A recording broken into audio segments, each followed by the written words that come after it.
today's video, we're going to be discussing a highly controversial and highly hated movie, The Last Airbender by M. Night Shyamalan.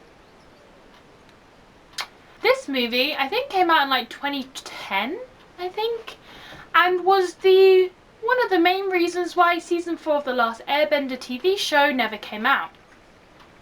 Because they wanted to make time for the film.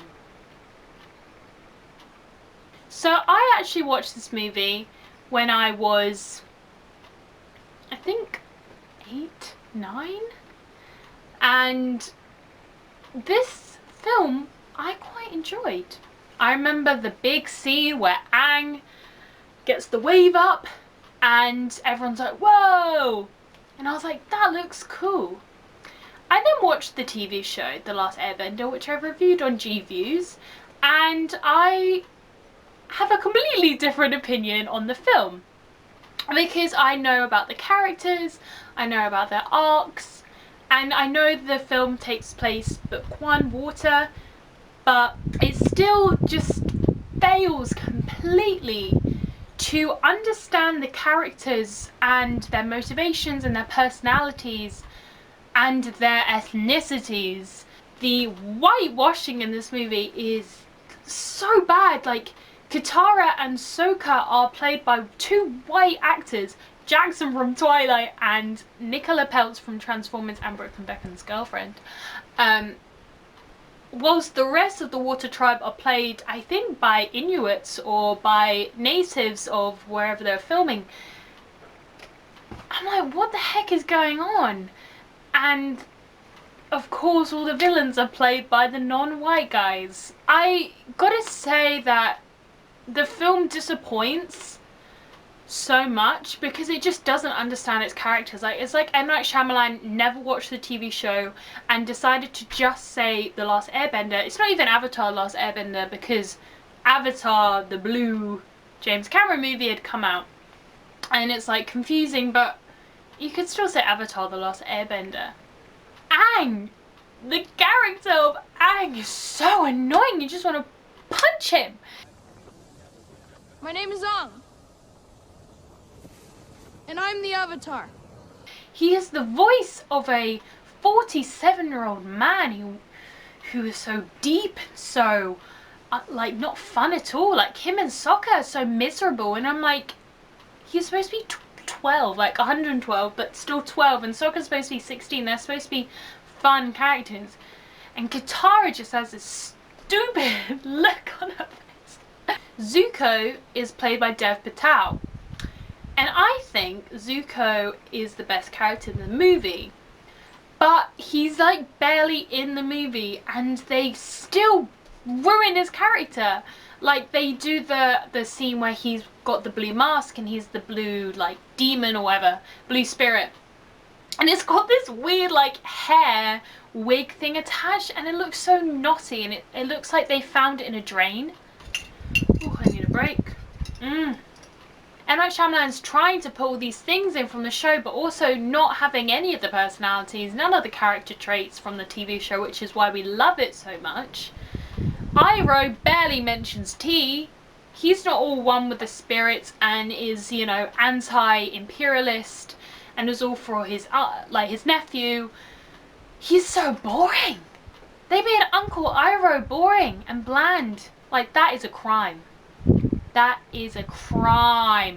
The special effects as well are just insane. Like, there's a scene where is the Earthbenders versus the Firebenders, and these Earthbenders are doing these full routines and they're moving a pebble.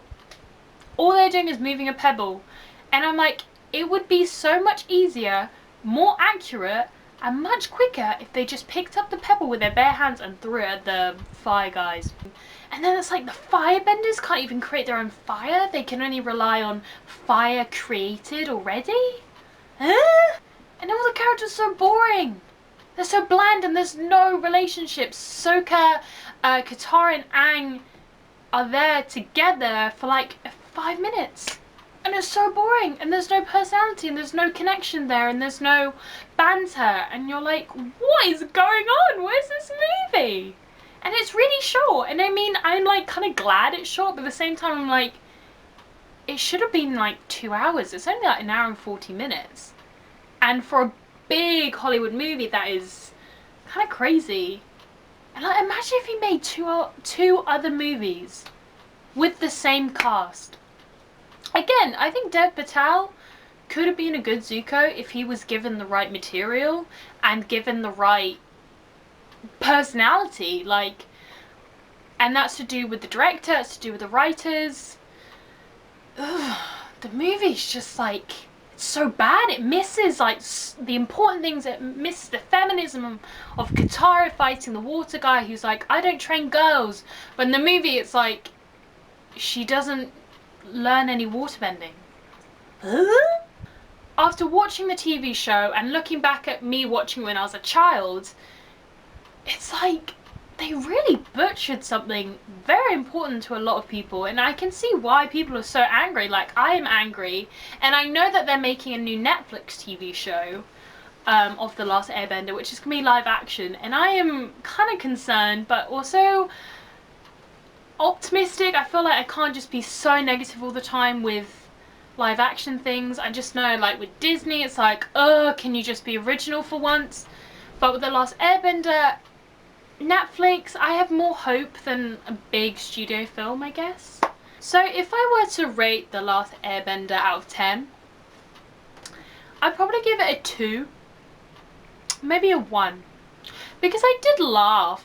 Like, I laugh when the earthbenders are like doing legit Zumba class to move a pebble, and like the waterbenders are doing all this and all this, and they're not moving anything, and they move like legit a drop of water, and you're like, huh? That's quite funny. So I'd give it a 2/1. 1.5. I'll give it a 1.5 out of 10. Anyway, guys, I hope you like this G view of The Last Airbender. Although the film is not very good at all, it's on Amazon Prime, and if you're drunk, I think this could be quite funny. If you guys like this G view, make sure to give it a like and subscribe. Make sure to comment down below if you have any other TV shows or films you want me to talk about. I'm now done with my Avatar series. It's really sad. I want more, but I'll just have to wait till the Netflix show comes out. Make sure you guys stay safe during quarantine. Stay safe from this hideous heat. Yeah, and I will see you soon.